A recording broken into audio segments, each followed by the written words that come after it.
Nous sommes à l'école primaire Shadjar Tayyebe à Minab, dans le sud de l'Iran. Sur ces images, authentifiées par Le Monde, des écolières célèbrent une fête religieuse.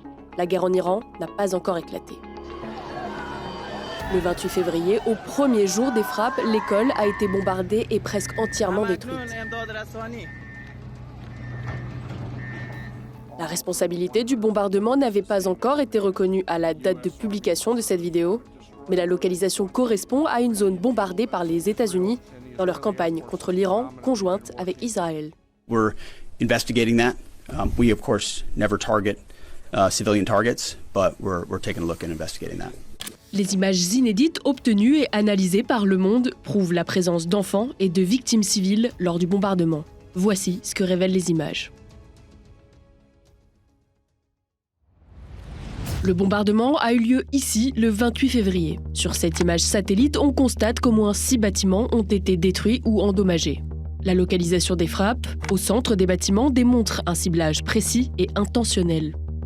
L'école se situe ici, à quelques centaines de mètres d'une base des gardiens de la Révolution, le bras armé idéologique du régime iranien. Selon des médias iraniens, le lieu accueillait la brigade Azef de la marine des gardiens de la Révolution et aussi une clinique. Mais les nombreuses images authentifiées par Le Monde montrent qu'un des bâtiments était bien une école. Depuis plus de 10 ans, un mur d'enceinte sépare d'ailleurs l'école du site militaire. 168 personnes auraient perdu la vie dans le bombardement, selon les autorités iraniennes. Le Croissant Rouge iranien déclare avoir fouillé la zone pendant près de 30 heures. Différentes vidéos montrent les recherches, mais aucune ne montre le moment précis de la frappe ou l'arrivée des secours. Nous y avons dénombré au moins 4 corps. Sur l'une des vidéos, une victime inanimée porte le même uniforme, vert turquoise, que les écolières de Shadjar Tayyebe. Sur ce plan, on voit les lambeaux du même tapis vert que sur les images d'avant-guerre. Des images montrent des ambulances arrivées à l'hôpital voisin et des dizaines de sacs mortuaires entassés dans une morgue. Le Monde y a compté au moins 8 corps d'enfants. Plusieurs portent l'uniforme vert. Les corps de plusieurs garçons sont également visibles. Un groupe de jeunes garçons se trouvait sur place, selon le témoignage d'un enfant présenté comme rescapé. Le lendemain du bombardement, une liste manuscrite de 57 noms, présentés comme des victimes, a été massivement partagée en ligne. Certains de ces noms figurent également sur les cercueils ou sur les linceuls, photographiés à la morgue. D'autres sont également visibles sur des portraits brandis lors des funérailles.